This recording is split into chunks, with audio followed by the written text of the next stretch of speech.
my defense. They don't like your quarterback, so my defense all trying to get them sacks. With the ball in the air, secondary go to work. Byron Jones, he be there, he be lying, he be lurking. If you get past him, Jeff Heath gon' hurt him. Put the ball down, go ahead and run it. I got a hot front four when they coming. Plus we got the best linebacker duo in the whole NFL. We the hot boys sizzling on fire, come to give your team hell. Clock in D, it's time to go to work. It's time to go to work. Yeah, it's time to go to work. See, clock in D, yeah, it's time to go to work. It's time to go to work. Yeah, it's time to go to work. Go defense, defense, go defense, defense, gone defense, defense, clock in D, yeah, it's time to go to work. I know I said at the beginning of this track, man, that we had like a top 10 or like a top 5. Hot boys gearing up to be triple D, you know what I'm saying? Clock that is doomsday. Time to go to work. Listen what the hot boys tell them, man. Put me in, coach. Yeah, we all hard hitters. Smell fresh meat. Yeah, we all eating. Put me in, coach. Yeah, we all hard hitters. Smell fresh meat. Yeah, we all eating. Put me in, coach. Yeah, we all hard hitters. Yeah, I smell fresh meat. Yeah, we all eating. Clock in D. Yeah, it's time to go to work. It's time to go to work. Yeah, it's time to go to work. See, clock in D. Yeah, it's time to go to work. It's time to go to work. Yeah, it's time to go to work. Gone clock in, clock in, clock in, gone clock in, clock in, clock in, gone clock in, clock in, clock in, clock in. Yeah, it's time to go to work. You see the star on the field, you gon' meet D-Law. Thinking you an outlaw, we sending the predator. Jalen Smith scoop up the whole field, so how you gon' play here, bruh? If you release your dogs, we got a wolf hunter.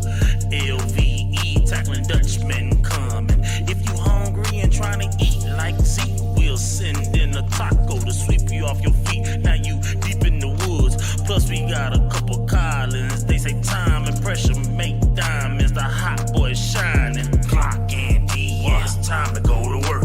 It's time to go to work. Yeah, it's time to go to work. See, clock in D. Yeah, it's time to go to work. It's time to go to work. Yeah, it's time to go to work. Gone clock in, clock in, clock in, gone clock in, clock in, clock in, gone clock in, clock in, clock in, clock in. Yeah, it's time to go to work. Top 10. When the hot boys hit the field, this is what we tell them. Listen what we tell them. This is what we tell them. Go to work. Clock in D. Yeah, it's time to go to work. It's time to go to work. Yeah, it's time to go to work. See, clock in D. Yeah, it's time to go to work. It's time to go to work. Yeah, it's time to go to work. Gone clock in. They say, defense wins championships. We're here in Dallas. We got a top 10. When the hot boys hit the field, this is what we tell them. Listen what we tell them. This is what we tell them. Go to work. Clock in D. Yeah, it's time to go to work. It's time to go to work. Yeah, it's time to go to work. See, clock in D. Yeah, it's time to go to work. It's time to go to work. Yeah, it's time to go to work. Gone clock in, clock in, clock in, gone clock in, clock in, clock in, gone clock in, clock in, clock in. Yeah, it's time to go to work. See my defense, they on the field right now. Yeah, my defense, they yelling 3 and now. Yeah, my defense, they don't like your quarterback, so my defense all trying to get them sacks. With the ball in the air, secondary go to work. Byron Jones, he be there, he be lying, he be lurking. If you get past him, Jeff Heath gon' hurt him. Put the ball down, go ahead and run it. I got a hot front four when they coming. Plus we got the best linebacker duo in the whole NFL. We the hot boys sizzling on fire, come to give your team hell. Clock in D. Yeah, it's time to go to work. It's time to go to work. Yeah, it's time to go to work. See, clock in D. Yeah, it's time to go to work. It's time to go to work. Yeah, it's time to go to work. Go defense.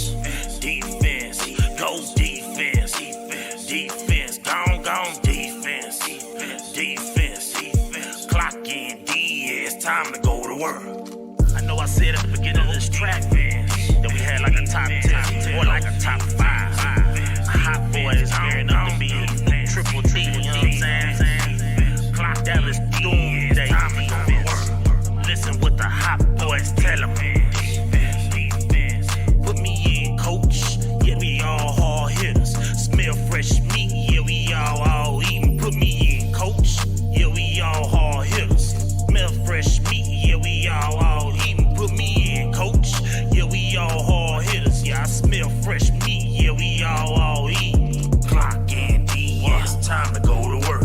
It's time to go to work. Yeah, it's time to go to work. See, clock in, D. Yeah, it's time to go to work. It's time to go to work. Yeah, it's time to go to work. Gone, clock in, clock in, clock in, clock in.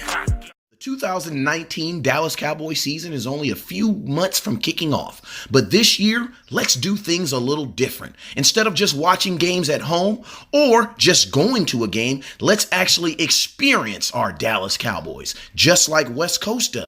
Cowboys Experience is my one-stop shop for all my Cowboys game day weekends. Their packages are all inclusive, including 2 nights hotel accommodation. We'll pick you up and drop you off at the airport and game.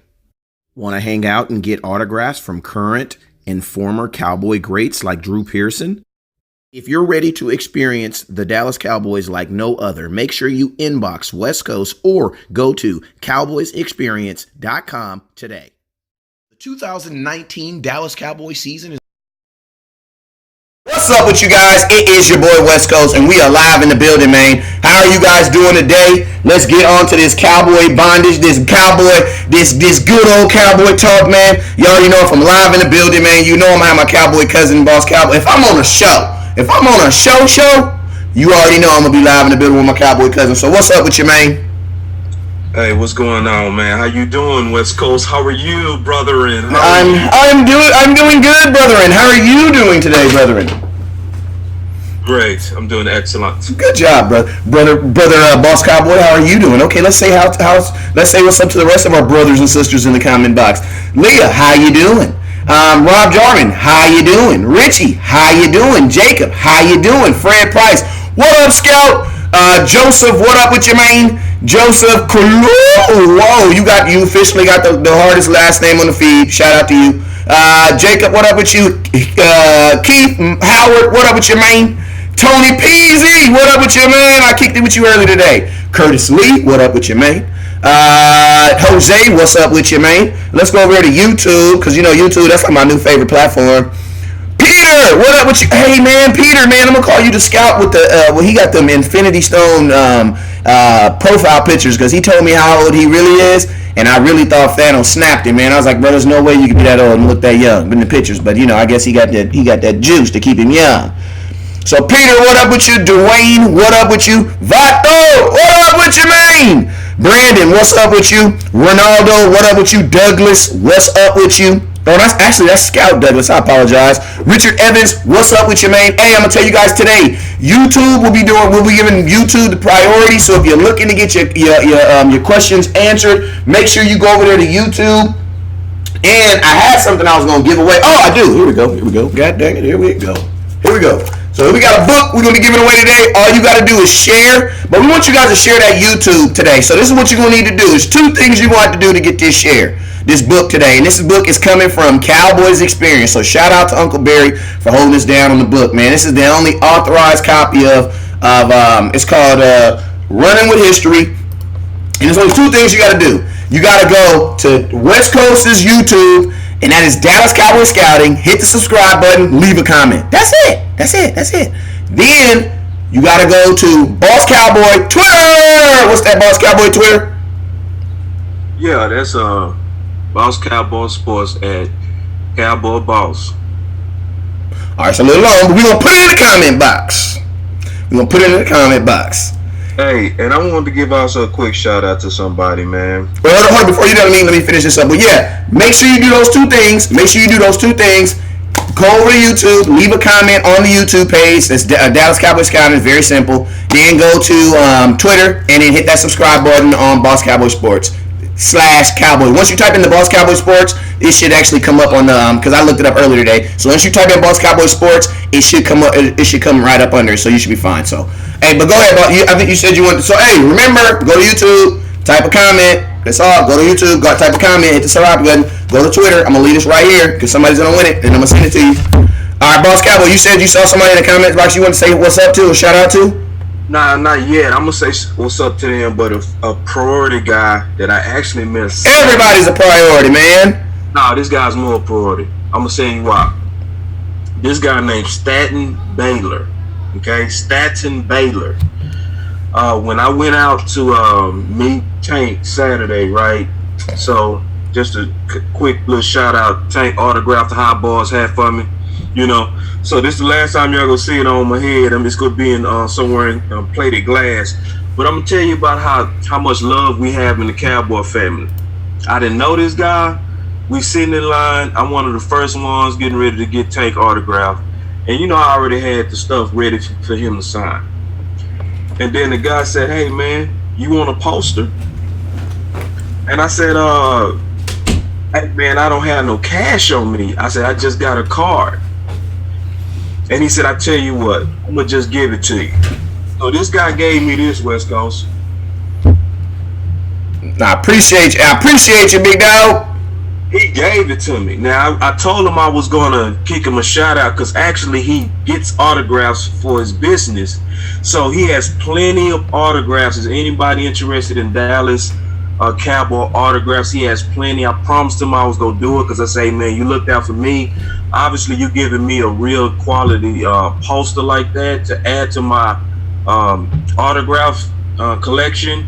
He didn't have to do that. He did that out of the kindness of his heart. He just gave it to me. It was like, so I got 3 stuff. So obviously I got the high boy hat sign, and then I got, you know, a helmet sign, and then I got this sign. So, you know, when Tank make the Hall of Fame, all of this gonna be worth a lot of money, and he just did that for me just out of Cowboy love. So and he didn't know I did a show or anything. I said, bro, I'm gonna kick you a shout out, and we gonna tell everybody about you so that, you know, people that want to get those autographs know to go through you.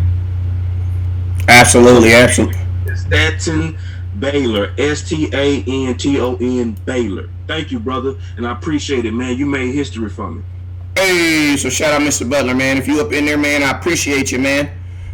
We got some people over in Derek. Hey, I just had somebody. Hey, big shout out to whoever told me to turn my microphone down. I went ahead and did that. So all that people saying that, you know, men don't listen, we listen. You know what I'm saying? Because I did turn my mic down. If it sounds better, you gotta let me know though. Because sometimes y'all tell us to do something, fix it, and we'll actually do it. And then you gotta tell us that, yo, that sounds better, West Coast, or yeah, that sounds way, way better. You know what I'm saying?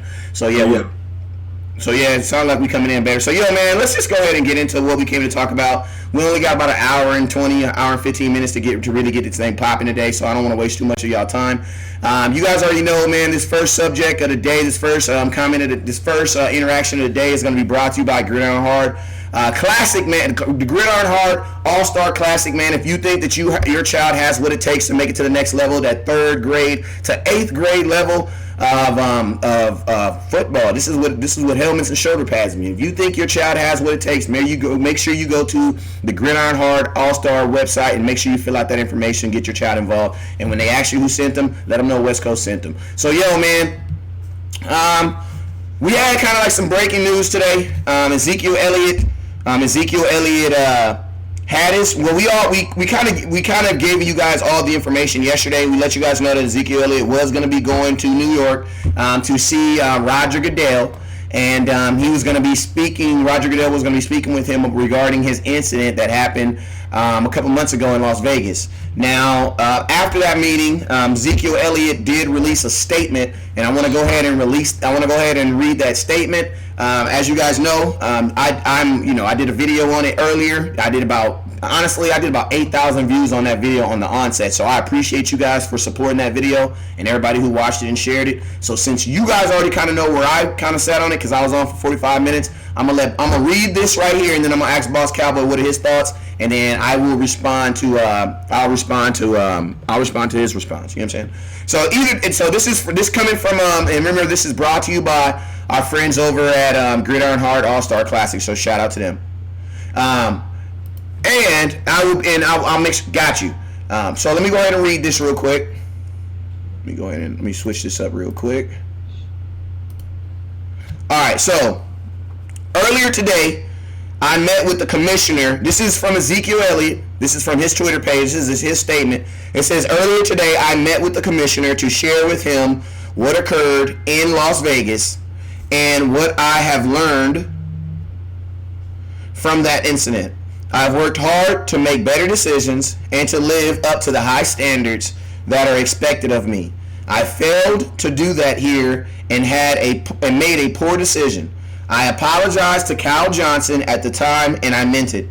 I need to work harder on ensuring that I do not put myself in compromised situations in the future, and I am rededicating myself to use all the resources that the league has made available.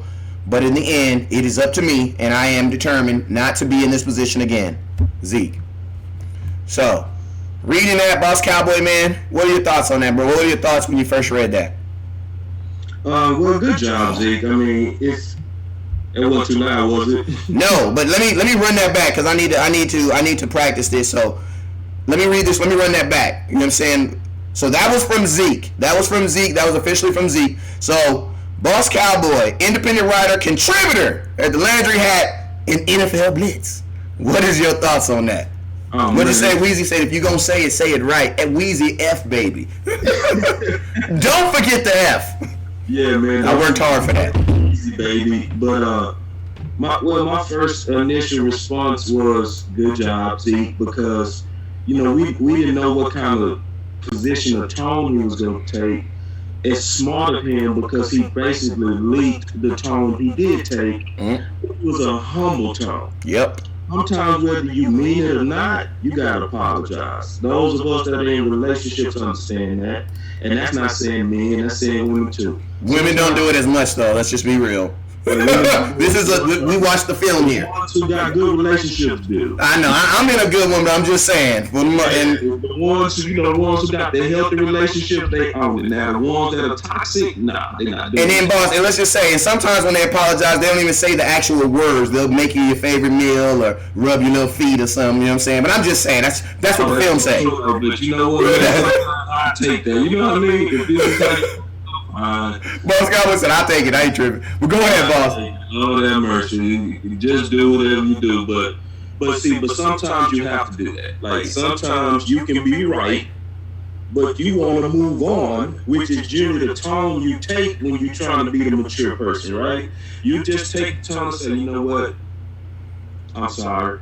And because at the same time, yes, she was publicly looking like you was allegedly intoxicated, because we don't know it. So I'm gonna throw at least a disclaimer out there. Yes, it was a bad look for you to step in front of your girlfriend and kind of impede her progress. Yes, it was immature of you to even step to the security guard and put your elbow on it. So, and you do know, and I'm pretty sure he knows the hypocrisy of how the Dallas Cowboys are treated in comparison to him.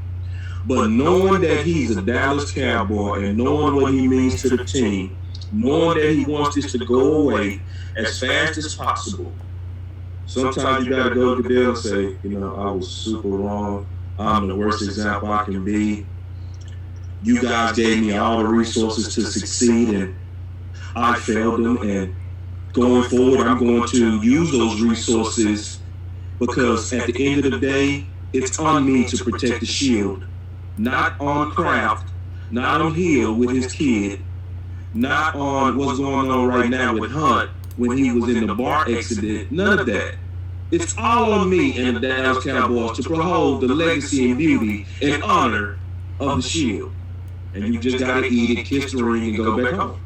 And good job of him, man, for doing that, because if he would have took a defensive tone, which he had a right to do, and say, hey, this is not fair, you're not going to treat me like this, why am I even up here when there are other guys that have committed way worse that's not even close to being summoned by you to have a sit down with you over this elbow to a security guard, super flop LeBron James mixed with Harden incident. So, so good for him, and I appreciate it, Zeke. I really do. You took one for the team. You know, yes, you should have been smarter, but it's still never warranted the attention it's getting. So, man, I appreciate it. Yeah, and I think I said in my very, very, very, very first video on this, I was saying that I think that the best thing for Zeke probably is to do on this one is just take the L and have it move away as quickly as possible. Why? Because there's video. You know what I'm saying? Right. So it's like there isn't like, oh, we can all say that we don't feel that it was nothing, but we're not the ones that are judging this. You know what I'm saying? Like, if it was me, I'd be like, yeah, it was nothing. Like, it was nothing, Zeke. And like, I even had a tweet, I was gonna post it up. A goddamn Philadelphia fan said, West Coast. I'm an Eagle fan, man. But if Zeke gets suspended for this is bull. That's what an Eagle fan inboxed me to tell me that. Just randomly, like, all right. Like for real, like he just randomly. I've never met this guy before in my life, but obviously he watched the videos. So he just West Coast. I'm gonna tell you this right now, man. I'm an Eagles fan. Say that again, bro. A guy inboxed me today after I dropped my video. He inboxed me. I posted this in the Scout group, but he inboxed me randomly and was like, West Coast. I'm an Eagles fan. Has an Eagles fan on his profile. I even looked through all his pictures. This is a certified Eagles fan. Talking mad crap. He be talking all type of stuff about Dak. Don't even think Dak should get paid. I'm gonna keep it real, or at least that's what his social media says. He don't believe that he should get paid. But one thing he did say, and what he did would agree. He just hit me up and random was like, West Coast. I'm gonna tell you right now, I'm an Eagles fan. You know I'm an Eagles fan, but if Zeke gets suspended for this is BS. And he didn't say bull. He didn't say BS. He actually said bull. You know what I'm saying? We try not to curse as much as possible on this show, so that's why I was like, I ain't gonna post it. But yeah, man, that's the general consensus of the NFL. Like, the NFL is looking at this and saying, like, yo, bro, you were basically giving a bunch of people who have more onus and more like they have more incentive to cry wolf, bro. Why? Because look, bro, like, we could be walking through the hallway and I accidentally go to pick up, we walking down the hallway, boss, and I'm looking the wrong way, and you shoved the heck out of me on accident. Why, boss? Because you're a big football player and you just used to being around other big people like you, and I take it the wrong way. Are you now saying that you can, you know what I'm saying, that you can now go and have me almost suspend? Like, that's ridiculous, bro. Like, and the same thing I said with the first case with Ezekiel Elliott.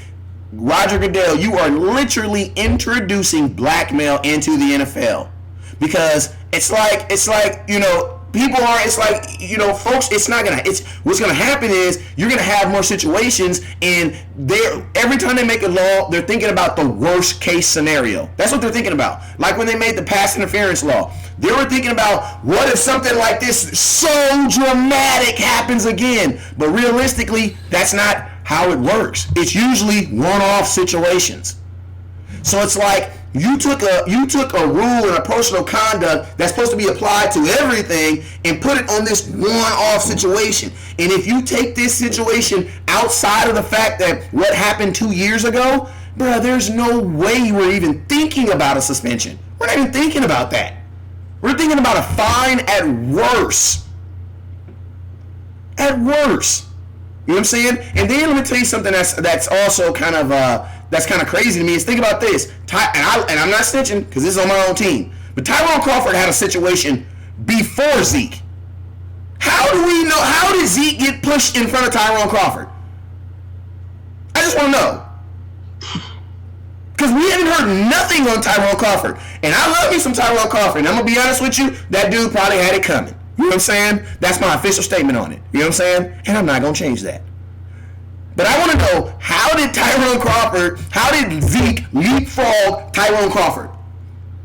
That doesn't even make no sense. And then if I'm Tyrone Crawford, I'm thinking, well, damn, if they gave Zeke 2 games for, man, I don't even want to say it. If they try to give Zeke some suspension for that, what in the heck? They about to Jesus Christ crucify him. Y'all remember on Passion of Christ when they were talking about who should we release, Barabbas or Jesus? What they say? Crucify him. That's what I hear every time. Every time a situation in the Cowboys come up, that scene comes in my mind. You got Roger Goodell is Pontius Pilate right here. You got whatever cowboy it is, right here, and then you got Kareem Hunt over here. God dang, Kareem Hunt is a running back. It literally says on his wiki page, running back slash punter. Now I'm playing, but I'm just saying he had really good form. You know what I'm saying? And then you get in trouble again, bruh. But Zeke still finds the way to leapfrog. So literally, bruh, like that's what I think. Every case that happens with the Dallas Cowboys, that's the thought that I come in. I'm passionate to Christ, and you got Pontius Pilate out there knowing that this dude ain't did nearly as much as this dude. But guess what? The whole crowd want the NFL. The whole crowd wants the Dallas Cowboys to fall. Whole crowd wants the Dallas Cowboy to fall. So what do they say? Crucify him. And bro, that's how. And think about this. They're not even talking about what happened with Kareem Hunt today. They're not even talking about it. You want to know why? Because Zeke had a meeting. So you're going to tell me a meeting is more important than a dude getting into another situation? And guess what? They had film again. And I'm going to be honest with you, keep it real, I hope they all get off. So that my guy get off. I don't care. That's how cynical I am. I mean, I don't care. I don't care anymore. I don't care anymore. Because it's not fair. Why do we have to have angels and everybody else can do what the hell they want to do? That's not fair, bro. And I'm the king of not fair. What do I say? If you want it fair, marry a calculator. But come on, man. Like, at some point, something's got to give, man. What's your thought? I gotta jump in on a couple of things you said, man.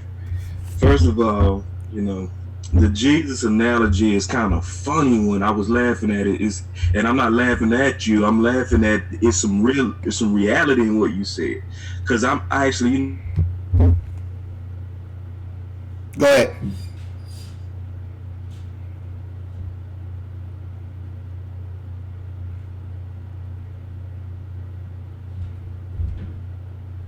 Boss Cowboy, did I lose you? Did I lose you? I think we lost Boss Cowboy for about 2 seconds. Let me text him.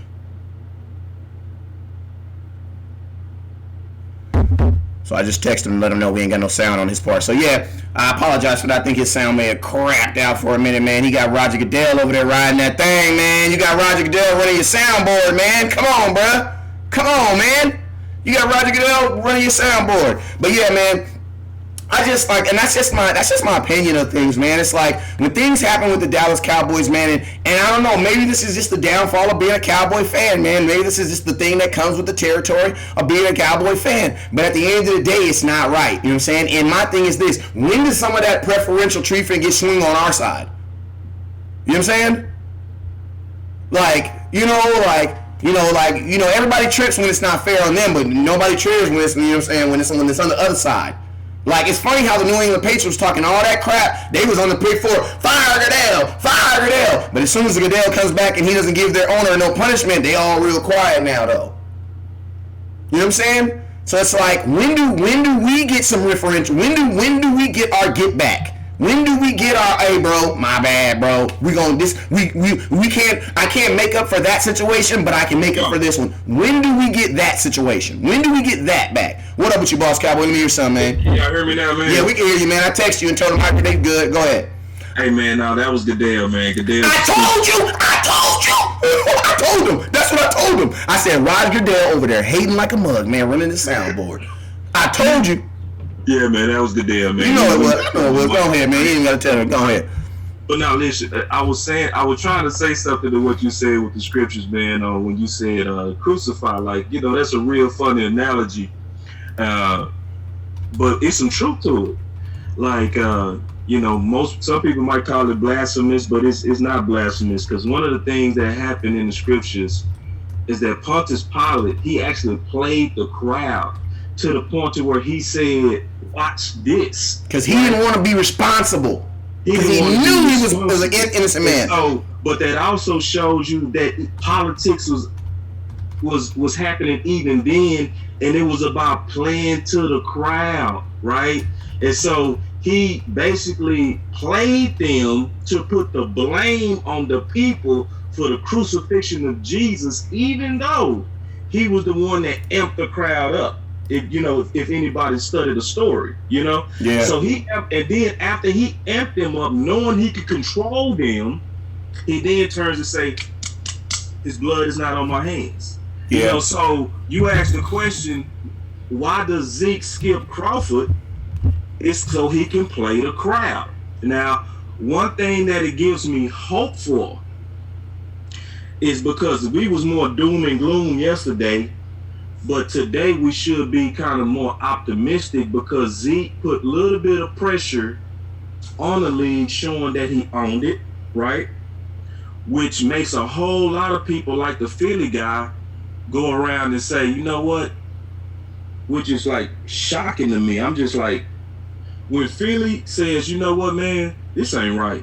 Because, like, for one, it made the Philly guys say, you know what, this not right. So, which makes me think, instead of it being my estimate of 2 to 6 games, now I'm thinking 1 or 2 games, possibly even nothing now. Like, because this is where maybe he just gave the political PR of, I went and got him checked, I made him report to my office, and I slapped his hand. You know what I mean? I made him come all the way up here, and Boss, when have you ever heard someone go into a meeting with the commissioner and come out of there apologizing? Because basically, you know what that means if Zeke apologizes? That means whatever he does, there's not going to be an appeal of the guilt. There's going to be appeal of the sentence. Right. You know what I'm saying? So that means Zeke went in there. I'm gonna tell you, I gotta give my boy Zeke a little growth squirt too, because despite everything that happened, my boy still went in there and stood on his nuts and was like, "Yo, I did it." Yeah. Like so, it's like for anybody that's saying Zeke need to grow up, he is growing up. He just made a mistake. Yeah. Like I'm gonna give you an example. The other day, bro, I'm up here pouring milk. I'm pouring some cereal. It's 1 o'clock in the morning. We eat cereal real late around here. I'm pouring cereal to milk. As I'm pouring milk, 3 straws drop right out the milk. I'm like, what the heck? I'm like, why is there straws in the milk? I'm like, who did this? My son says, I did, Daddy. It was an accident. I said, you know what? Give me a hug, put that up, everybody's getting ice cream.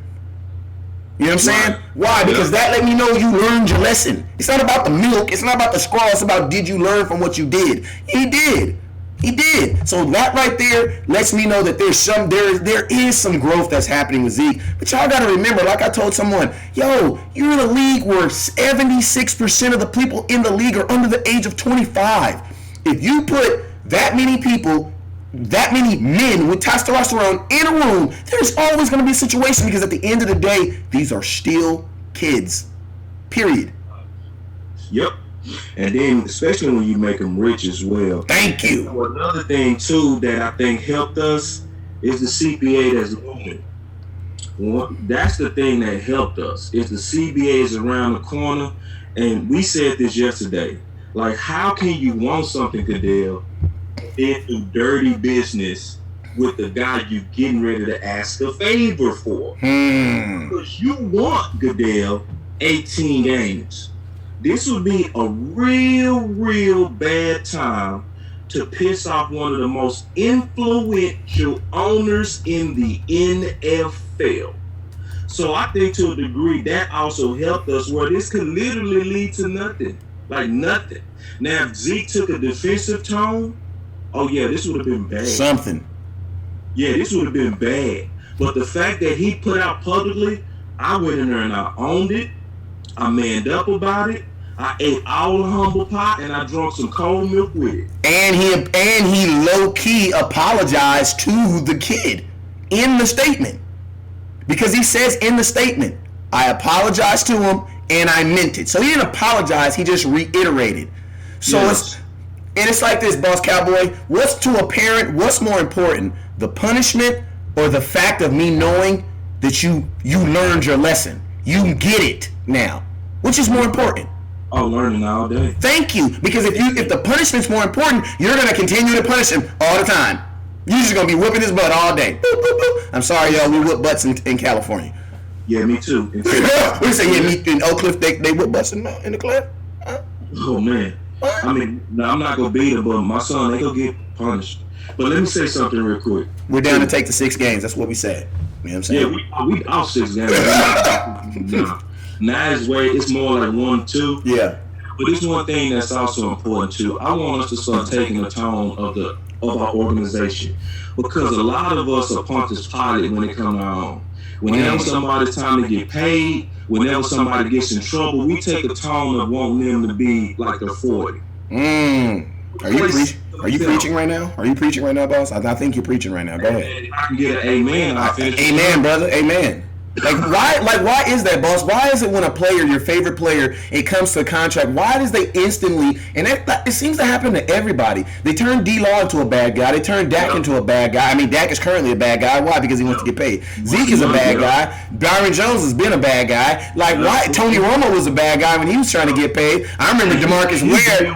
And he had the best deal. His deal was 14% of the cap. Yeah, bro. The only person I know that didn't turn into a bad guy on some big money, honestly, is Tyron Smith, and y'all was ready to cut him last year. So why is that? Why is that, Boss Cowboy? Why do you think that whenever stuff like this happen, the nation automatically kind of takes that stance on that? What are your thoughts on that? I think it's our chance to pretend to be the armchair GM, and we try to act like we would be the people that would make the hard decisions, but that's not the tone of our organization. If you really look at the history and the patterns of our organization, we're very slow to judgment, and I'm glad we are. Like, look at what's even going on with Brent right now. Oh my God, I knew you were gonna bring that. Go ahead, rap. But I love us for that. I mean, I really would go hug Jerry for how he's treating Brent. Because right now, Brent is in the public again and accidentally killed his best friend over public intoxication. The same guy, they not only stood by him on the sidelines publicly when the fan base was calling for his head. He said no. Jerry said no. We gonna let this play out in court. We gonna treat this man innocent until proven guilty. Unlike we treat people as fans, we make them guilty now. Jerry said, I'm not gonna do that. And then Jerry treating him the same right now. He said, you know what they made a statement about? They said the Dallas Cowboys believe he might be suffering from a mental disorder. Now this is their scout. This is somebody that they could fire in a heartbeat and be like, get out of here. Jerry Jones wouldn't even have no talk with him because this is like I said, this will be an HR problem because he's not even a player no more. There'd be HR. Like when stuff like that happen, like Jerry Jones is not involved with firing the janitor. Like they have regular HR like everybody. Josh Brent would be it would be an HR manager that'd be calling him and saying, hey bro, we no longer need your services. But see, what I like about Jerry is this: it's still on his brand. And he could do something about the PR look of it. Yeah, he could. Just release him. By firing him, you could. And he didn't. We had a player, I'm not going to name him. He got caught with 20 pounds of marijuana in his trunk. He's still working for us today. We had a player that got caught with prostitutes and cocaine. 3.5 miles from the practice stadium. Maybe make sure you say that because it wasn't even 3.5 miles. It was 3.5 minutes. It was 1.5 miles from the practice stadium. They could actually see the house, the White House, from the stadium. That's what he's talking about right now. You got to know your history, but they could actually see this whole house that they had from the stadium. Go ahead, boss. From the practice stadium.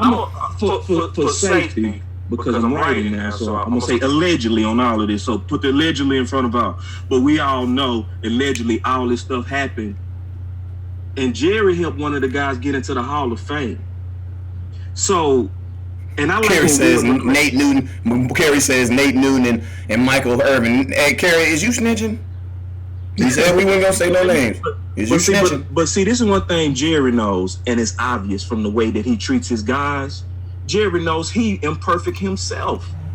If you dig, you'll find some dirt on Jerry. If you really just messing, you want to find some inappropriate stuff, you'll find it on Jerry. So Jerry treats the guys like he treats himself. He knows he is imperfect, so he doesn't put on this fake public persona like he's expecting perfection from his guys. And I appreciate that because Will McClay said this. He said every now and then we get in these public debates about character, about mistakes. And Will McClay says this. So every now and then I have to remind my scouts, what were you like at 21? And see, I like the culture and character of how we take care of our own, even through imperfections. Look at Gregory. A lot of us was, man, I can't stand Gregory. Get rid of him. He's such an idiot over weed. And a lot of times, y'all was straight up wrong because it wasn't weed why he was in trouble. It was over not fully completing the NFL policy on marijuana. It wasn't him violated. But you know what Dallas did? They sat back, they let all the facts come out, and they let all of our fans beat up on our own and said, you know what? We still gonna need you in 2018. And as soon as he got on the field and he started playing, we just flipped the script and did another one there to say, oh, we love Gregory, we love Gregory, we love Gregory. So what we really need to do is to take the tone, in my opinion, West Coast. We need to take the tone of our organization and just let it play out and stop being the fastest and the quickness to be trying to let everybody go. We don't want to pay nobody, and everybody's a criminal. You want to know why? You want to know people don't do that? Because they want to make all these decisions. And I get it. You want to be morally right about your decisions, but guess what? It's not how it works in business. Like sometimes you make decisions that are right for your business and not necessarily the best interest of your employees. And that's just being real. I'm keeping it real. Like when a company says, hey, we're doing mandatory overtime, guess what? All those people who were off on Thursday, guess what? They got to work now. Is that necessarily best for your employee? No, but it's best for the company. And guess what? What's best for the company typically keeps those employees hired and employed so that they can then have that social life. You know what I'm talking about? You know what I'm saying? So it's like a kind of ball that kind of rolls like that. But I mean, that's why I said, man, like that's why I've been saying for like the last 2 months, I think, bro, I don't like, and don't get me wrong, I would love to have perfect angels, as a player, but these owners that pay these guys are not even perfect angels. Like some of these owners are getting into stuff that the players aren't even doing. Like players ain't getting caught with hoes. They not, you know what I'm saying? The only people that's getting caught with hoes is old men. Like, you know what I'm saying? Like Zeke don't need to get caught with men. Yeah, I'm not perfect either. No, I'm just saying, and my thing is this: how is it that Zeke is a young man with a couple $1 million and he can get some free, but you a billionaire and you gotta pay? I'm just saying that's weird to me. That matters totally off to me. You know what I'm saying? Good point. Because I'm just saying, if you're a billionaire, I would think that you should just be able to walk into a room and be like, "Yo, I'm a billionaire," and then somebody should be like, he's pretty cute. I mean, he ain't ugly. Somebody gonna be like, you know what, West Coast ain't ugly. You know what I'm saying? He might be, you know what I'm saying? They'll change the tone real quick. Why you gotta pay, man? And this is what I also know about Robert Kraft. I know for a fact that Robert Kraft brought that he violated 2 stipulations in the NFL personal conduct. 2 of them. So what happened? What happened, bro? Nothing. And then see West Coast, man. See West Coast. Nothing happened. Nothing before happened. the show, my boy West Coast was sending me he sent me the whole conduct policy before the show yesterday, because he like, bro, we gotta read this if we gonna talk about it, right? And one of the biggest things that's in there is this. This is the biggest thing. It says we hold our executives to higher standards above the players. But he ain't getting in trouble. Oh, so why is Kraft not sitting in the principal's office? But see, okay, but like Zeke was. So I want to make one last comment on this, unless you got anything else to say about it. This is one thing that's just epic to me, West Coast. Isn't it amazing that the owners that's the most publicly imperfect are the ones that's also publicly showing the most mercy? Who is this owner that has a guy over there that also is working with his quarterback, that's a receiver, that's also been in trouble multiple times, but that's more than likely going to benefit from him this year? Would that be Kraft? That'd be a Super Bowl, 6 Super Bowl ring win. I think they got 6 rings now or something like that. So he doesn't have constant choir boys over there with him. Is that what you're saying, West Coast? What I'm saying is choir boys tend, and what I'm saying is guys who have like, as you called them in your article, Marshall's picks, they tend to be, you can almost get over on them because it's like a Marshall's pick. It's almost like, I mean, it's not getting over them, but imagine this, Boss Cowboy. Imagine if a guy got in trouble. Hold on. I'll give you an example. A guy gets in trouble. He goes to jail. He gets out of jail. He does his crime for his job. He's a new man, fresh, out of jail. And someone tells you, since you're a felon, minimum wage is $10 an hour. Since you're a felon, I'm only gonna pay you $6 an hour. Would you think that was fair? You wouldn't. Regardless of what he did, you wouldn't think that was fair. That's what they're doing, bruh. Yeah. It's a fact, bro. That's what they're doing. Like, that's what they're doing. Now, hey, the reason why nobody trips is because it's not $6, it's $6 million. You know what I'm saying? So you're like, oh yeah, he's fine, man. But in the scheme of things, they have a quarterback making $15 million. You know what I'm saying? They have Josh Gordon. They have Josh Gordon that's making substantially less than what he's supposed to. So I mean, hey, it's a flawed season, it's a system, but at the same time, you're getting millions of dollars. You know what I'm saying? But I did actually put up the stipulations. I got the stipulations. I got the conduct rules right here, man. And it says right here, man. First crime is assault.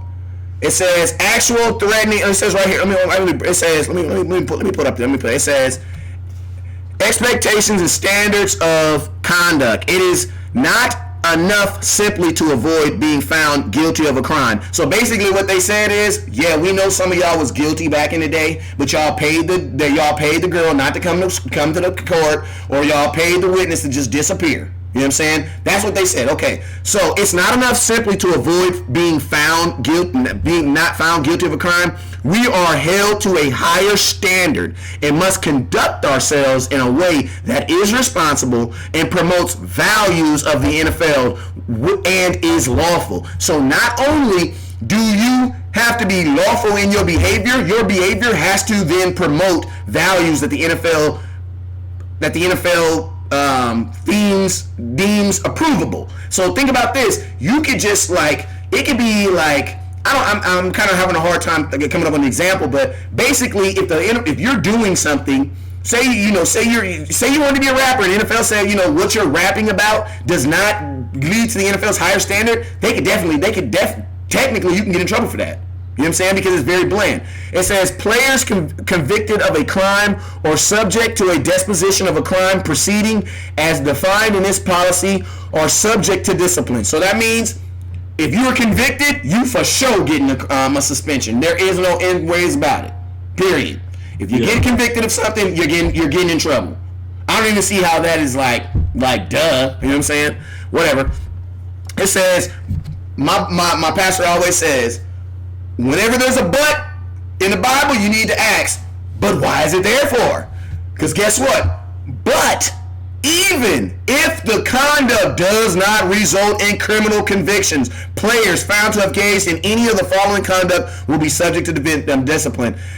Prohibited conduct includes, but not is limited to, and then it goes into the different things that the different things that you can basically get in trouble for. Crimes lawful, obsession, resisting arrest, harming, and police conduct that possesses genuine danger to the safety of well-being of another person. That's what they're going after Tariq Hill for on his kid. Conduct that undermines and listen to this, Boss Cowboy. Can I ask you this question?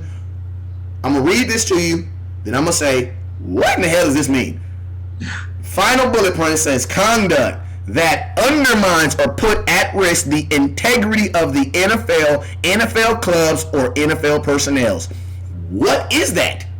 General, very broad, gives them a real clean sweep to be able to make broad punishments for reasons that they deem and for people that they deem more important, maybe even potentially than others. That's what I take from that. That's why you can see Zeke skip to the front of the line and skip Crawford, skip Kraft. Because he's bigger. Because he's bigger. Yeah, because he's bigger. The brand is bigger. And this is also why Dallas has to fight like hell. Like heck.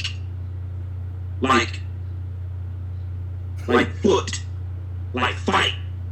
To make sure that I would be very disappointed in Jerry if he doesn't do everything that he can to take punitive, which means the ability to punish. Okay. No, I'm sorry. The word is cohesive. That's the word. Cohesive power away from Goodell, because it's us, because of the power of our brand, that always gets the stiffest penalty.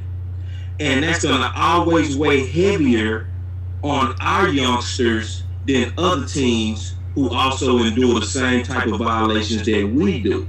So it's not right for Terrence Williams to get 4 games for public intoxication. That was ridiculous, bro. That was ridiculous. He can slap his baby's mother on TMZ. That was ridiculous. Nationwide television, and a month later, it's settled, it's swept under the rug, and literally nothing happens. That's all because of that last broad statement that you wrote, that you just read. So, and one of the things you sent me, and I mean, it's real big. One of the things you sent me also says this about this situation. It says ownership and club or league management have traditionally been held to a higher standard and will be subject to more significant discipline when violations of the personal conduct policy occur. Is that black and white to you? That's very black and white. So what is going on? Why is my boy Kraft not sitting? Because, bro, because he ate. You know why? This is what happens when one person is sitting over everything. One person can change their mind. One person can say, I'm going to sweep this under the rug. One person can do that. This is what happens. Why do you think the United States government is not set up like this? That's why you have a judicial system. That's why your president just can't be like, he can say it on Twitter all he wants, but you can't technically do it, bro. Like, you can say it, but you can't do it. Why? Because it has to go through the judicial system. It's called checks and balances. Why don't you have that in the world's biggest sport? Thank you, bro. No disrespect for FIFA. Shout out to the women for winning that thing today. Bring it home today, baby. Brought it home to America. Shout out to the women's soccer, man. USA. You know it, USA, man. You know we ain't forgot, man. Half the women from Texas. You know how y'all breed them out there, so salute to y'all, man. Yeah. But yo, man, it's like, it says assault, and even it says, I mean, like, it's very cut and dry. But I'm gonna tell you, the reason why they can't come at Kraft like this is because, bruh, like, Kraft has already been in trouble for conduct. So this isn't his first time. So Kraft would not be looking at a first offense, bro. Kraft would be looking at like a second offense. Because if I'm not mistaken, he got in trouble for the spy grade.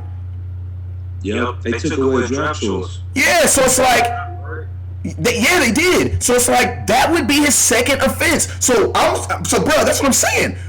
Like, human trafficking, bro, there ain't enough gains to take someone to let them know that they ain't supposed to be buying prostitutes. There's not enough gains from that. That is a character flaw. He shouldn't be an owner. Man, that's a character flaw. That's not something, you know what I'm talking about? If you're I tell all my employees, hey, if you're not a good salesman, I can deal with you. If you're a liar, I can't deal with you. Why? Because that's a human flaw. That's a character flaw. We don't fix character flaws here. It's not what we do. You know what I'm saying? That was your mama's job. That was your daddy's job. You know what I'm saying? Everything about this, so I'm curious, Boss Cowboy, isn't it amazing? Isn't it funny to you where all these, like, and this is why I'm sorry to give an Eagles player any credit for anything they do, but this is why Malcolm Jenkins, the safety for the Eagles, is saying, like, yo, y'all need to be prepared for a holdout, a lockout. We would hate for it to happen. Whenever someone says we would hate for it to happen, that means it might happen. It's like when you go to the Dallas Cowboys Stadium and you see those guys that say, I need tickets. What they really mean is, do you need some tickets? You know what I'm saying? So when he's making statements like that, hey, we would hate for there to be a lockout, that lets me know that the players, there's some stuff they want changed. And I like it, man. Because they gave up way too easy on the last one. What's up, man? You got Pikachu, so I know you're talking about something. When I pull out Pikachu, it's real serious right now. It's real serious. When I pull out Pikachu, it's going. So let me say this real quick. I just read something from my top fan, Alfredo Morales. Okay, and he said again, I do not care about other people on the team. On other teams, I do care about people on this team, and I agree with you. I agree with you 100%. You know, it's the only thing that I want to push back on you on is this. You do, to a degree, want to care about what happens outside of us, because then that sets the standard of what should be equitable to us. So we have to look outside to make sure that we're getting treated with justice. So we all have to look at the treatment of others in everything. Yeah, to make sure you ain't getting treated. How you know you ain't getting mistreated? You know what I mean? Like, how you know you ain't getting mistreated? Because there's nothing wrong with that type of statement. that Alfredo is making, because he's making a point of I demand excellence. And that's okay to say I expect more in my house. I expect more in my house. But if your son makes a mistake that your neighbor's son made, and your son is given 30 years and your neighbor's son is given probation, oh yeah, you better care about that, right? Because that means that there's injustice somewhere and we need to question the system. So I love the passion of wanting us to be better and have high standards for us, but to a degree we have to look outside. We have to see what's going on other people's, households, just to say, okay, are you treating me right? So yeah, that's the reason why we're spending so much time on this, because it's important, for us to say, treat us right, treat us, because we have kids in our organization, just like you got kids in yours. We got immaturity in our organization, just like you got immaturity in yours. And the last thing I want to say about the Marshall's pick, the reason why I call it a Marshall's pick is because the Marshall's pick is somebody that had flaws, and that the store Marshalls is selling it at a wholesale price because it's supposed to have some type of defect. So New England and recently Dallas is starting to take advantage of that. And so when you have flawed players, you also get good prices. You know what I mean? And that can also help your cap. That can also help you build your team. So like Quinn himself is looking like he was a flawed player. Y'all watch Quinn break out. You know who else looking like he a flawed player? Cobb. Injury history. Looking like he might not break out. So guess what? We got it for cheap. You know who else look like they're a flawed player right now? Georgia Loca. And Georgia Loca is going to be a baller. You heard it first. He's going to ball. You know why? Because he chose to go to Minnesota. And I'm going to tell you right now, none of our safeties would have ever played a down if they went to Minnesota. Nope. They have starters. You look at who was playing up there, and you looked at, and the only reason Georgia Loca chose Minnesota was because his ex-coach, Zimmer, was there and he knew the system. But he went into a highly competitive safety environment late in preseason and never could get on the field. But Zimmer thought so much of him, he even made him a hybrid linebacker / safety. Get him on the field. Get him on the field. Trying to get him on the field like you're a playmaker. I got to put you out there some kind of way, especially if it's a specialty game. Like where we need you to take on a tight end, you're going to be the linebacker / safety. So I'm telling you, we are now pulling Marshall's picks, and that's going to put us over the edge. So sometimes the flaw is a little bit of character. Sometimes it's your resume. Sometimes, it's PEDs. Sometimes it's marijuana. But hey, I want us to have the attitude to like, hey, we work with y'all because you're family. We don't treat you like your assets to where, oh, you messed up, out of here trash. Because you know what happens then? You becomes New England's Marshall's pick or Philly's Marshall's pick. Because we know Philly and New England are the best in the league at picking up Marshall's picks. Yep. Absolutely. You know what I'm saying? And the Cowboys, we've adapted some of that. I don't want you guys to think that's not, obviously that's a good way of doing business. You know what I'm saying? It's not that, as a business, and I always try to remind people of this. When people be like, oh, Jerry Jones a bastard because he doesn't want to pay Dak Prescott. He wants to low change him. I'm like, bruh, that's kind of the object of business. Like, I sell like lady tried to come to me today. I love the tires. I love them. They'll fit on my car. They'll do this. They'll do that. They'll do this. But I only brought 200. Nah, I'm cool. What? Nah, I'm cool. You know what I'm saying? So it's the same premise. You know what I'm saying? Guess what? They selling. They're selling. We buying, or we buying and they selling. You know what I'm saying? So it's a back and forth exchange. That's just how business is. Everybody's trying to get the best deal. Dak's trying to get the best deal for him, and guess what? Jerry's trying to get the best deal for him. The key is how close can we meet in the middle? That's it. And that's how it's always be. I don't ever want a guy who don't want to get paid. Like I would never work with somebody who had no ambitions of being the best. Like that makes no sense. It's a waste of my time.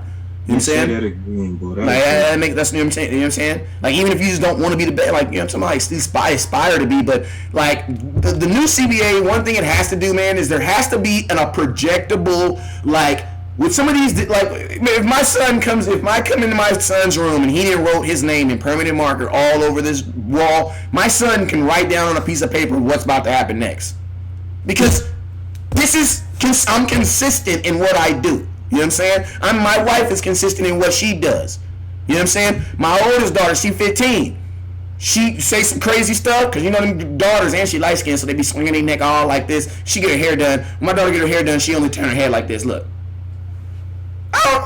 Like your whole neck is connected to your thing. But I'm saying, yeah, she know what's up. She say some slick, she talk back, she already know. She know what that means. Take that phone out, slide it on the table. My thing is this: in the NFL, there's so many people, because I know they're trying to make it feel like we're the only one that's doing stuff and getting suspended, but that's really not what's happening. There's a gang of people that are doing. I mean, the kid from goddamn Arizona got caught. This dude was at the gas station snorting a line of cocaine and was so high he didn't even bother to hide it. Then when the police asked him what it was, he said, "It's nothing, boss cowboy." That's what he said. That was his officials, while the police is holding it in his hand and asking him, "What is this white stuff right here?" He said, "It's nothing." You know what I'm saying? So it's like when I see situations like that, man, these punishments are all over the place. Like there shouldn't have been no conversation of what Zeke was gonna get, because the punishments should be so consistent that we should be like, yo, you know when such and such got suspended? Well, that's what happened to him. Why? Because you seen what happened with what's it called? That's called being fair. Right. If it's not consistent, you know what that means? It's all over the place. Yeah. And see, one thing I want us to completely understand about the business of football. The players, and when you dealing with players, you're not going to have a team of choir boys. Get that unrealistic expectation out your head. It's never going to happen.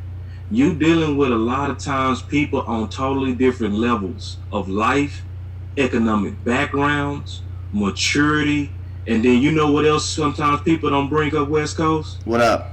Brain injury. And sometimes you have people that have real life mental conditions from playing the sport. Yeah, my little brother told me that. My little brother said he played. My little brother was one of them who says that all the time. He says a lot of kids with undiagnosed, mental issues, but yeah, CTE. You can tackle, so they don't say nothing. So I'm pretty sure your brain affects behavior. Like it was one guy that was an ex-NFL player, and he ran head first into a store, and his wife was screaming, right? And she was like, "He does this," And Junior Seau, his head was so messed up that he wanted to get his brain diagnosed instead of getting it over with and shooting himself in the head and make it a quick death. He made it a slow death by shooting himself in the stomach.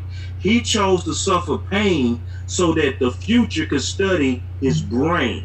So some of the expectations that we have. Rest in peace, man. Rest in peace, but that tell you what kind of man he is. To his death, he was thinking about his brothers.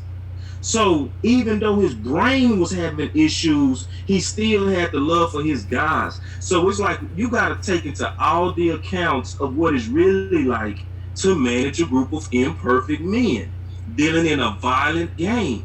To a degree, it's almost like on certain levels like war. Like even Charles Haley.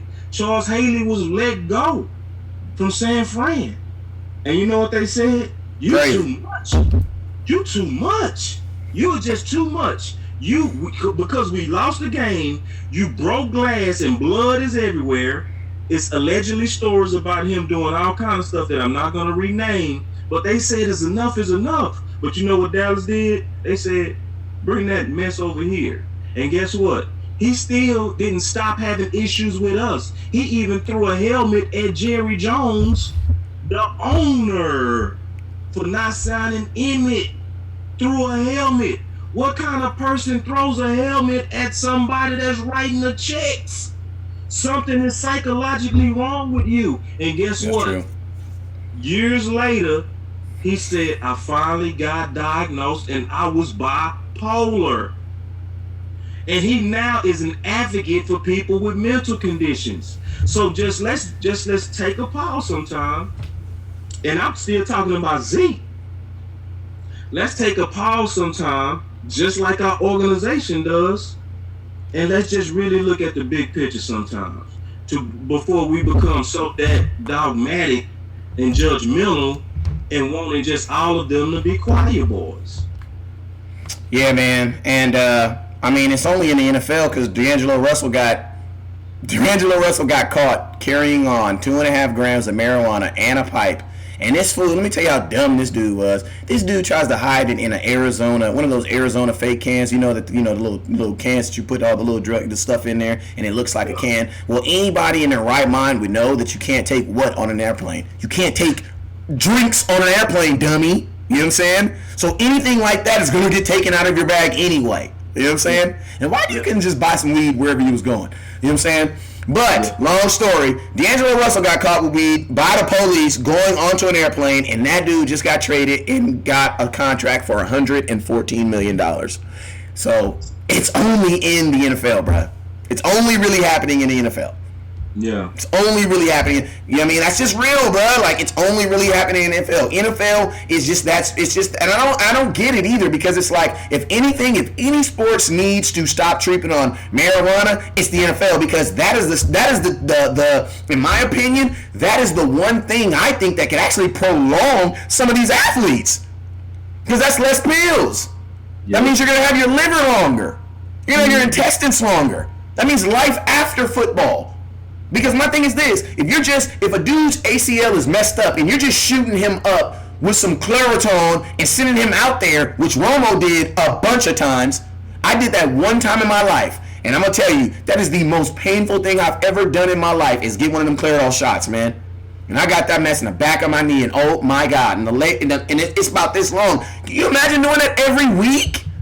Bro, no, I can't imagine. How can you tell me that you're trying to help me for the rest of my life, bro? Guess what? I ended up, when I finished playing football, it was my wife and insurance that got my knee fixed. You know what I'm saying? So that's what I'm saying, bro. Like, this football is a tragic sport, bro. They should be doing everything they can so these guys can live normal. Like, I didn't even play in the league, bro, and I'd be scared to play basketball sometimes. Hey, I want to ask you 2 questions, West Coast. One of them is coming from Joe Citrino out of Italy, and he's about 3 in the morning over there, so I definitely want to ask that first. And then second, well, I'm going to ask this question to you first. So if Zeke has that problem, would you invest money in him? Would I invest money in Zeke? Yes, because unfortunately, if he does get suspended indefinitely, I get my money back. Sorry, guys. That's what happens when you know how contracts work. Well said. Well said. Like, if you guys want to know why we never cut Terrence Williams, that reason. Well said, sir. Yeah, so, like, yeah, I would. Because if he gets suspended, I'm going to get my money back. That was a great question. I really wanted to address that question. That was a great question from Joe out of Italy. Another question I want to ask you, West Coast. Now, I want you to be the strictest, meanest, most judgmental owner you can be. Don't be West Coast right now. Be judgmental, be mean, be self-righteous, be all of that. If there was no penalty from the federal government, if there was no penalty from the NFL, would you care if your player smoked marijuana? Me personally, no, because I think no, not you. No, me. I'm just saying, if I'm an owner, no, I wouldn't. I wouldn't. Not just an owner, judgmental, self-righteous, just all of that. Would you care? No, because there's stuff that you can't even drive a forklift on some of the drugs that they're giving, but they will allow you to run out there and hit somebody face to face. Like, that doesn't make any sense. Like, you can't, there's not a job in the world that will allow you to work on oxycodons. It don't matter what degree it is. But you can play football on oxycodons. That doesn't make any sense. Like, the worst thing you're going to do is knock some stuff over at work. You can literally kill somebody on the football field. So it's like, and then also you got to think, like, as an owner, I'm all about prolonging my investment. So if you're telling me that I can, that athletes can rehab with this and it's going to shorten their time and it's natural, so that means their body's going to react to it better, that means they're going to play longer? Absolutely. Absolutely. I wouldn't care. I'd probably be smoking it myself, because you got to think, You know why I know you're telling the truth? Why? Because that was the exact attitude of America before Prohibition. And alcohol, yep. We was very judgmental. We looked at alcohol like it was a drug, right? But now you can go to your local CVS, go right there to the back, and you can buy you some good old Busch beer. And then when you're watching television, they'll say official sponsor of the NFL, Budweiser. The same thing that was not even 70 years ago, taboo, and people was beating people over the head about it, and only gangsters could supply it to you. And if you did decide to drink, you had to do it in clubs that was not even known. And the two biggest uninvestable resources in the United States is, I'm gonna tell you what they are, and one's gonna be resourceful in a minute. But you know what it is? Pornography and marijuana. Wanna know why? Because they the amount of money that they make, but also the PR that comes with it. Right. You know what I'm saying? But imagine this: what if someone changed the way marijuana looked and the way it's perceived? Because just like alcohol, once it's no longer perceived like that, then nobody cares. Nobody cares. Nobody cares. Yeah, that's the point. Just like propane, nobody cares. Yeah, and because and there's ways to do that. It was a little girl that suffered from epilepsy, and she was having, I think, 20 episodes a day. West Coast, I look at you with your son, you remind me of me with my son. Whenever I think of kids, I think about my son. When I see them hurting. Right? Jane Slater just said, can I cut you off? I'm sorry. Because I know you love Jane Slater. Oh, let's go. Okay, what's it? Well, can I finish up? Don't break it up. Don't break it. Let me just finish. This is your break. Okay? Go ahead. I'm gonna try to load it in the show. Okay, so check this. So this is the deal. To see a little girl like that go from 20 episodes of epilepsy a day to just using cannabis oils. That's ridiculous. And it go to once a week. How can you be against it and still call it a Schedule 1 drug? How? Hey, my auntie has sarcoidosis, and I'm gonna tell you right now, man, when she walks, it feels like glass in her spine. And I'm gonna tell you right now, my auntie is probably the most God-fearing woman that you'll ever meet in your life. But I'm gonna tell you right now, part of the reason why she is alive right now is because when you get really, really close up on her, you can smell a little, just a faint smell of marijuana on her breath. Keeping it 100 with you. Keeping it all the way 100 with you. Yeah. So the only thing that's actually wrong with it right now It's the way it's viewed. is the way it's viewed. That's the only thing that's really wrong with it. Now, obviously, there's some negatives to it. I'm not gonna act like it's all positive, but it's like we said, like I said earlier. You better look at your neighbor's house sometime, every now and then. I forgot who I was talking to, but you better look at your neighbor's house because you need to sometimes know are you getting treated fairly. And when you seeing, and I'm gonna tell you who suffers the worst from it, it's black people. Black people pay the biggest penalty for marijuana because we the ones that's getting locked up the most over that pettiness, So it's one of those things to where if we was really trying to get us to not to be treated as criminals so much, because a lot of times what's happening, and you got a lot of black people that's going to jail over a petty crime like less than a gram of marijuana that's then going into a criminalized environment and coming out hard criminals. Yeah. So, if anybody should be for the decriminalization of marijuana, it should be us, people of color, because it's about looking next door and seeing how your neighbor's getting treated. And when you know this as a fact that 25% of people across all colors and cultures use it at the same rate, but it's us being locked up the most behind it, that sounds like a target to me. So put the target off our back by decriminalizing it and you can actually even put more revenues in the tax base. Y'all know we're in a deficit, right? Yeah. And I'm gonna tell you this, Boss Cow. You don't need to pay for jail, and you putting people in jail. That's also increasing them taxes. Win. All over decriminalization. You don't gotta legalize it. Just stop treating people like criminals over it. Then you don't gotta lose your best players like Gordon. People that's electric, all because of hypocrisy. Yeah, let me read this real quick. So, Jane Slater just dropped this right now. She just tweeted this out. Shout out to CJ McGee, my hitter. Shout out to him. He says, hey, this is Jane Slater too, man. She be on it, man. So, she be on it. She says, a source of knowledge situation. Hold up. Oh, yeah, I love you, Jane. Oh, you know I love me some Jane. It has nothing to do with her little check she got by her name too. It has nothing to do with that. But I'm just saying, when she report, it's just something about Jane. I just like Jane. It's integrity, bro. It's just She integrity. has a lot of integrity, bro. I put it to you like this: when everybody else was saying that no, there was no problem with the Dallas Cowboys offense, Jane Slater was listening to folks say there was a problem, and you know what she did? She reported it all. Yep. So she's part of the reason how we know that Dez was telling the truth. Why? Because Dez confided in her, and was everybody on the team was telling her. All right. So let me, and we all. This is the same. We all know Jane Slater, but this is the same Jane Slater we always talk about. We got a lot of respect for her. All right. You know what I'm saying? Because she was saying stuff that was not probably the most liked at that time, but she was speaking that truth. And like you said, it was against the public. Exactly. You know what I'm saying? And she was over here saying, "I heard a noise." But when I'm here in the locker room, it's a totally different thing. So let me read what she says. She says, a source with knowledge of the situation tells me they're confident there won't be a suspension for Ezekiel Elliott. I'm told the Las Vegas Police Department removed Zeke from the situation to protect him, but found no merit to the victim's claim. Let's go. Checkmate. Let's go. And I'm gonna be honest with you, I like that statement because when Zeke says I apologize there and I meant it, it was like bruh, like, you know what I'm saying? There should be no more past this.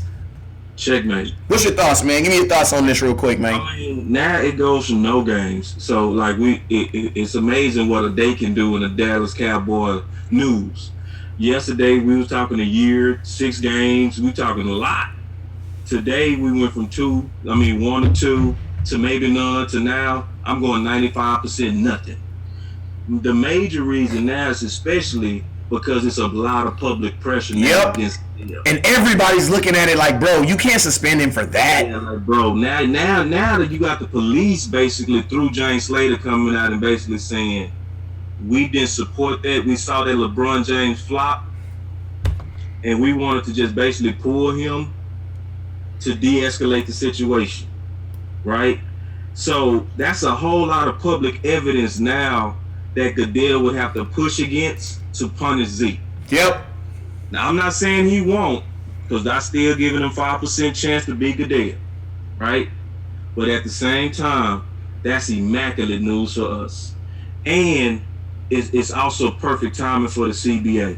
So, I mean, now I doubt anything happens now. Like at this point, especially when James said, if somebody else would have said it, I would have been like, okay, we'll wait and see. I'm 50-50.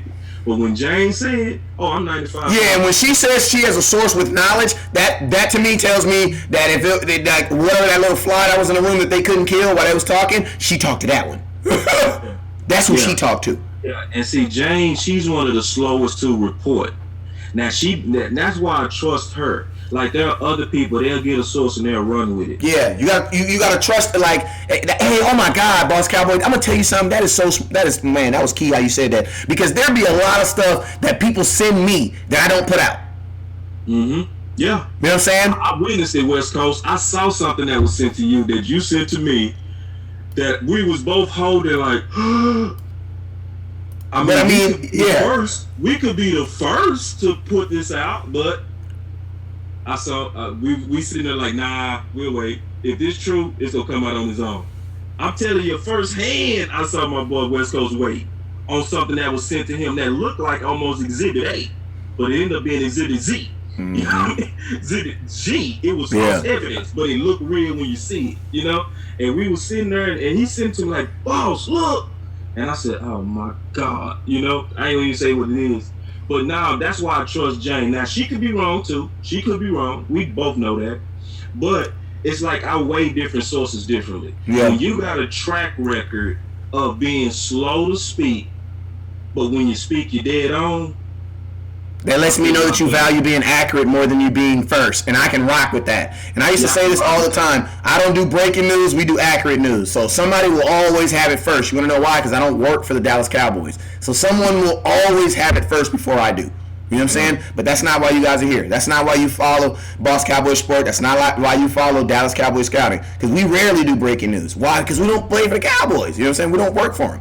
We work independently. So we're always getting it from somebody else. But what we are, we understand it now. And that was a phenomenal point right there, because I'm going to keep it real with you. That actually showed me, a little bit of something about you too, because, in that moment, I'm like, dang, you can see, not saying you be thirsty, but like, bro, the story that these people sent me was some reputable stuff. You know what I'm saying? I'm looking at this crap like, that's why I sent it to the Boss Cowboy, like, what in the hell am I about to do with this? You know what I'm saying? And to be honest with you, like, we both made the decision to say, nah, bro, like, even if this is true, it's not going to come from us.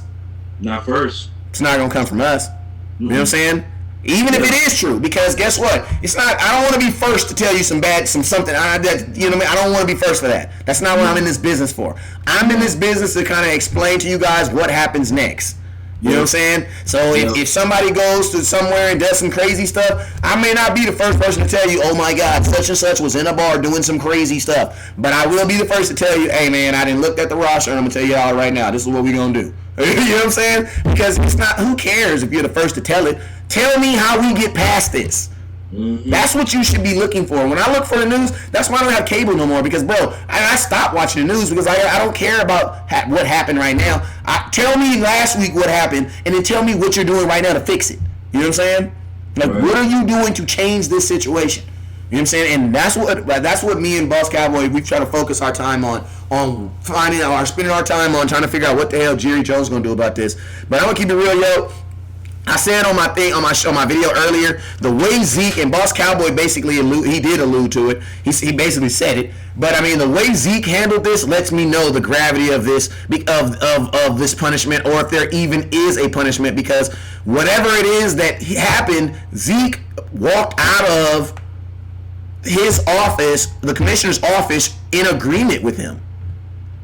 And the fact that they were able to do that with one meeting, that tells me a lot. So that's how I know it's like, there's no way, because Zeke would not come out of there knowing he's about to get suspended 6 games, 4 games for something like this and be like, yeah, I apologize, man. I really bad, my bad. No, bro. Honestly, that's an apology you put out there when you know you ain't about to get suspended, bro.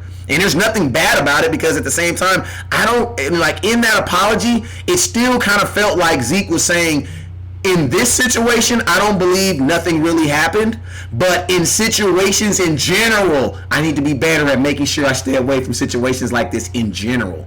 Gotta love Zeke for that. But this was nothing. Like, this was nothing. Like, I get it. You guys don't want me involved in nothing. But let's be real. This was nothing. Yeah, this was nothing. And that's why he specifically said in his statement, I apologize to Cal Johnson, and I meant it. So you know what that also means? You mother effer Zeke is not going to go on video and apologize to you. Oh, man, I wanted to use my curse word for the day right there, but I'm not going to do it. Y'all remember when he came on, I want Ezekiel Elliott. I mean, he apologized to me, but I didn't really feel it. That was dirty. I had a problem with that. I ain't going to lie. I had a problem with that. That was a money play. I had a problem with that, boss. You knew I had a problem with that. This is what that was. This is what that is. I didn't like that. This is you in trouble. I know that you want to get out of trouble, and if I need to get money from you, I will be a character witness against you for some crumbs. Mm-hmm. So I'm getting ready to leverage this, because it's going to be breaking news when I do it. And I know it's not right, but I don't care. I'm a security guard and you're rich, and I'm going to take your money. And he even said he was a fan of Zeke. Oh my God. I just wanted to slap that dude. Yeah, it was a money play. He's like, I knew him. Did you know him? He's like, yeah, I knew Zeke.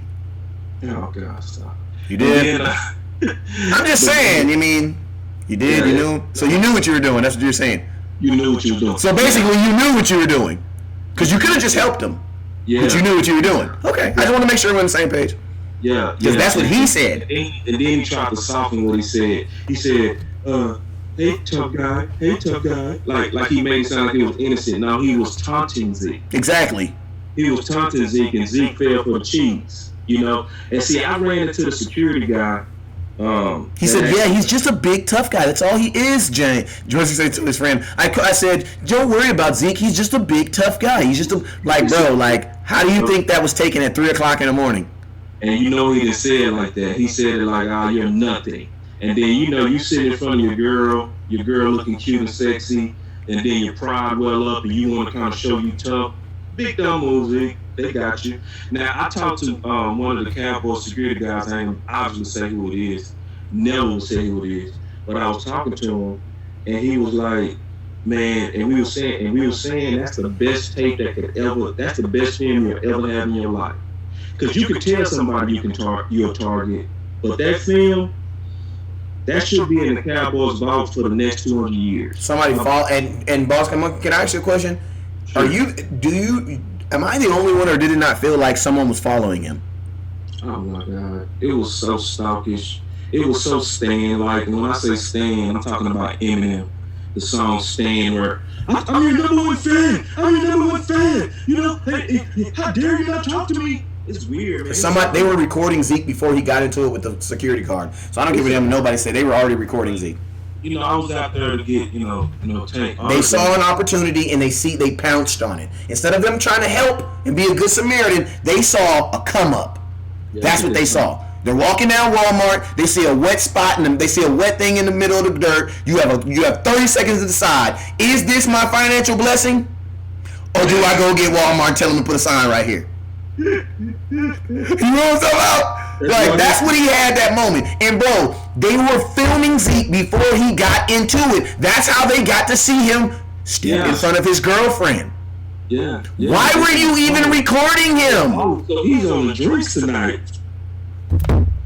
That's what I'm asking. Why were they even recording him to begin with? Because they saw an opportunity.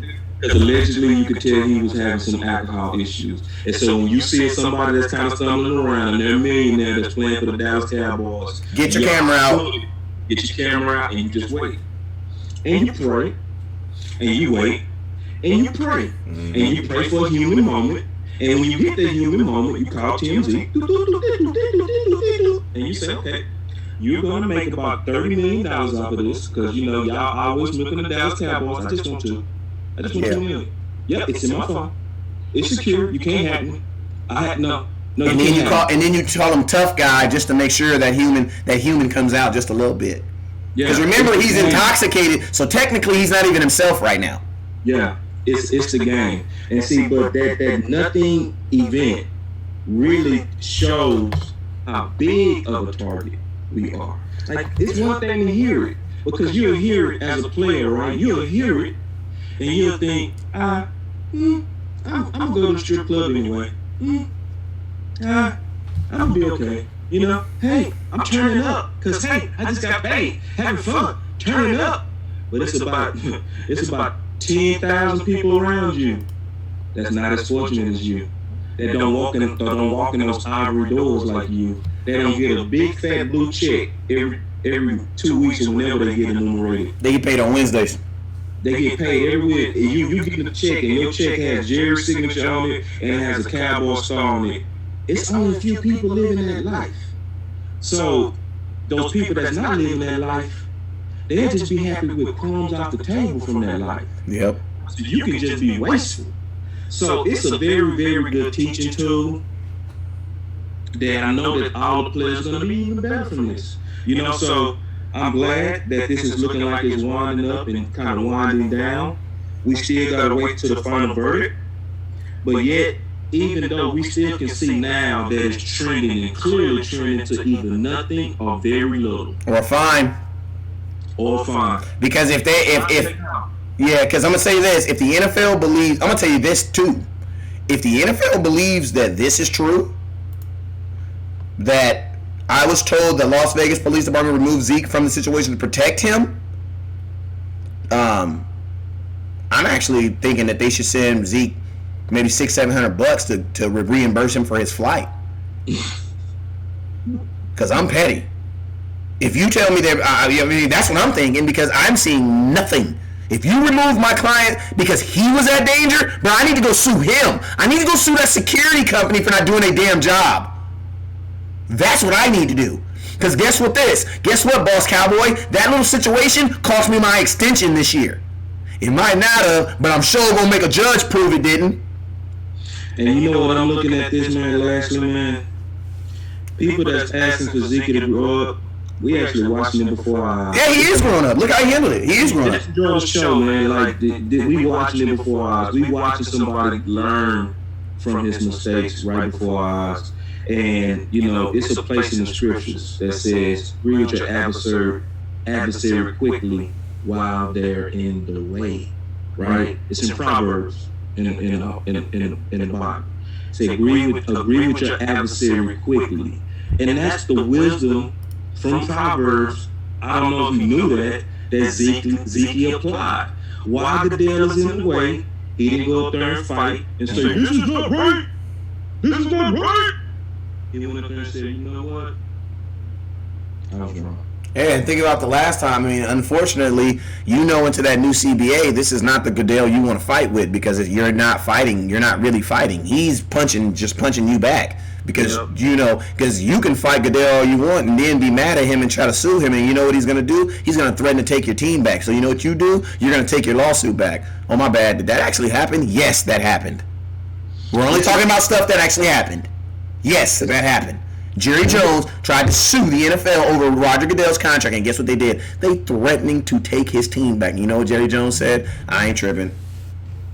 And I'm gonna tell everybody how to win a debate.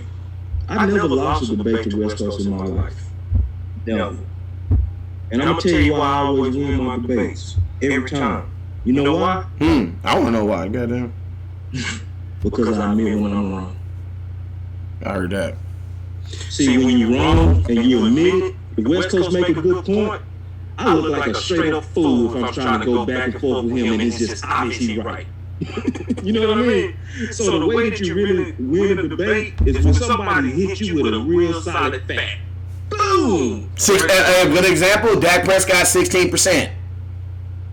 That's a good example. I'll give it to you. For the longest time, I was saying, I'll be real, I was saying Dak was like I was saying he was like a $22, $23 million quarterback. But when Dallas Cowboy came back and he showed me how these companies were getting new, I instantly changed my thought. Yeah. And then you didn't lose the debate. So, yeah, because I'm not going to debate something that I know is wrong. That's dumb. Exactly. The fool is the person that can see a fact and it's like an obvious fact. Not no gray area stuff. I'm talking about black and white. Right? And because of the ego and pride of being proven wrong, would rather fight you on the fact than to just say, you know what, I will readjust because you actually just helped me. And I'm going to be honest, sometimes it's embarrassing. I was actually debating a guy named Jose in the Scout Chat. We got a Scout Chat. Scouts, serious Cowboy fans out there uncover truth. If you get in there, you lucky, right? Because we have some good debates, right? And I was going back and forth, man. I was landing some haymakers on that. Boom! And then he hit me with, no, that's not true. Now, this is you got a lot of people watching. You're a boss cowboy. You're on the show with West Coast. You're never wrong. He said, that's not true. He said, Dallas didn't have the best record in 2016. I said, yes, it was. This is a fact. My boy said, no. And then he shot the screenshot. I was embarrassed. I had to go give me a Pikachu. And I had to stand there with Pikachu and just in front of everybody. You know what I said? Thank you, bro. And you know what we did? Moved on. And I'm going to keep it real with you. I kind of remember that too. But not like it's so I don't. The fact that I just told him thank you. I said, guess what? You kept me sharp. Because I'd rather be wrong here than wrong when I'm in public on video and this can go out to 10,000 plus people. And I'm over here looking like a pure fool. Right? Trying to say a 13-3 was better than 14-2. That's 1 and 1 equals 2. Yeah. But I mean that's part of the reason why our partnership works so well, because we've gotten past that stage where, you know, it's not about, like I always preach this, man, it's not about us being right, it's not about us being wrong, it's about the information. You know what I'm saying? We are just the we're just the people that, you know, the Cowboy game has chosen to put it out there, but it's about the information, you know what I'm saying? Like, you know, that what I just showed you, like what I just sent you about James Slater, I literally just saw that on my boy CJ McGee's timeline. So shout out to CJ for being on his job, like for real. And I've shouted him out, put it in the show, we rocking and rolling. You know what I'm saying? But yo, man, we've been on here for an hour and 40. So Boss Cowboy, man, let them know where they can find you at, man. Man, yeah, please go to my Twitter. I'm definitely doing a whole lot more on Twitter. You can see a whole lot more on Twitter, because all of my professional articles that's going out as a, you know, contributor to the Landry Hat as well as obviously the NFL Blitz, it's going to go out on Twitter. Yeah. When you say Landry Hat, do you mean like the Landry Hat, like big Landry Hat? The company that like you see all these other big time guys writing for, like the Landry Hat? Yeah, the Landry Hat. Like the real Landry Hat. Yeah, people use the Landry Hat like the Bible. So when it comes from the Landry Hat, they say, "See, they're one of the largest. They're one of the largest reporting networks out there, man. That's pretty big, man. Yeah, man. And you know, I'm very fortunate. And it was just, I just had a moment. Like I had to call my mom, West Coast. You know, I had a moment. I made it, mama. I made it, mama. I told you, I be having them too, man. Cheers, man. Cheers. I did really have a moment, man, a moment of thanking God and appreciation and thanking people that helped me and people that encouraged me. Because when you see your words actually in a professional platform and you see some of the ads that's attached to your article, right, and you see the Bleacher Report, Sports Illustrated, and you see them selling ads, but it's all by your words and it's all professional. And editors going back and forth with you, making sure that you're right and correct, you know, and all of this kind of stuff. And you sitting there like, I can't believe that this is getting ready to be my life, you know, that my life is going to be doing what I do with my boy West Coast, but the platform is bigger now, you know, and it's just amazing, you know, and it wouldn't happen if I wasn't doing this with my boy West Coast, but it also wouldn't happen if I didn't have people that didn't believe in me. And it's a lot of people that believe in us. You know what I mean? West Coast. My boy Joe says that's why I watch your show, because when I'm wrong, you guys tell me, and I'm cool with that. Hey man, y'all do us the same way too. That's the spirit you're supposed to have, brother. That's the exact spirit you're supposed to have, because we all wrong. That's why we can be friends. That's why we can be friends, man, because we are all wrong at times. This is, if we got on here and fake like we always had all the answers, we would never have the best answers for you.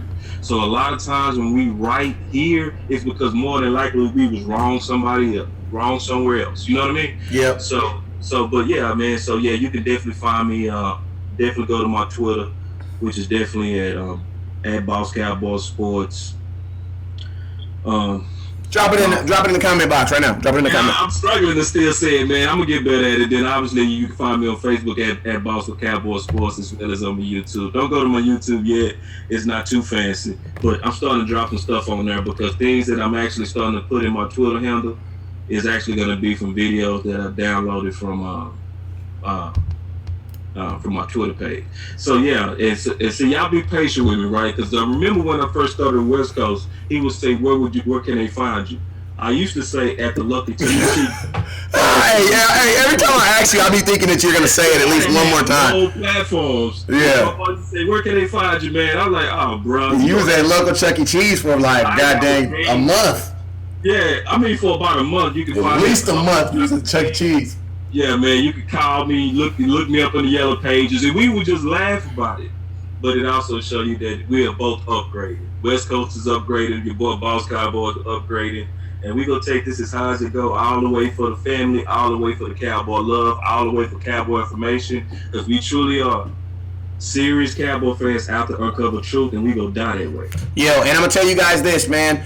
If you know, because I know when the season starts, everybody finds their blogger that they gonna ride with through the season. I'm gonna tell you guys this: if you have been watching West Coast and Boss Cowboys, our show this off season on these January, in these Junes and these Mays and these Aprils, when we sit up here doing Cowboy talk, man, don't be cheating on us when the season comes and go be watching another blogger. I'm gonna tell you right now, I get real weird when I see that. You know what I'm talking about? I be like, this blogger been out for a whole whole month, and now I go in there and half the scouts is on there like, come on, yo.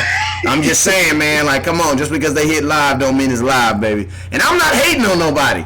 But I'm just saying, if you fix my car right the first time, I'm probably going to come back. You know what I'm saying? That's what I'm saying. Return business is good. You know what I'm saying? Don't be cheating on us. You know what I'm talking about? Don't be cheating on us. Except for Joe Tranchina, because I know you stay up late and you got to be all over the place, so I know you got to watch. And I'm saying you can watch whoever you want to watch. But I'm just saying, man, when the season come, man, if you've been rocking with us all summer when we had some crazy stuff to talk about, and some shows we just get on here and I be like, boss, you talking about Zeke, you talking about Dak, we live. How you doing? And we had some good shows, man. Don't be cheating on us when the season starts, man. We doing it sometimes with no prep, sometimes right, we do. You know what I'm saying? Don't be cheating on us, man. Don't be cheating on us. All right, but yeah, man. So hey, man, you already know what it is, man. He is Boss Cowboy from Boss Cowboy Sports. Also, by way of the Landry hat, I gotta get used to saying it now, man. He got all official on me. Let me see. Let me get on. He look at. He even sent me in my little inbox, so now I know exactly. So you know when I mess it up, I can just read it. So yeah, just read it, brother. Just read it. Okay. He said so. So he is Boss Cowboy, independent writer, contributor of the Landry hat in the NFL Blitz. Y'all already know what I am. I'm just your local cowboy, man. That's all it is. Just your local cowboy. I ain't got no titles yet. I'm working on it, though. Hey, y'all already know what it is, man. Your local cowboy. Never look down because the star's up. Peace.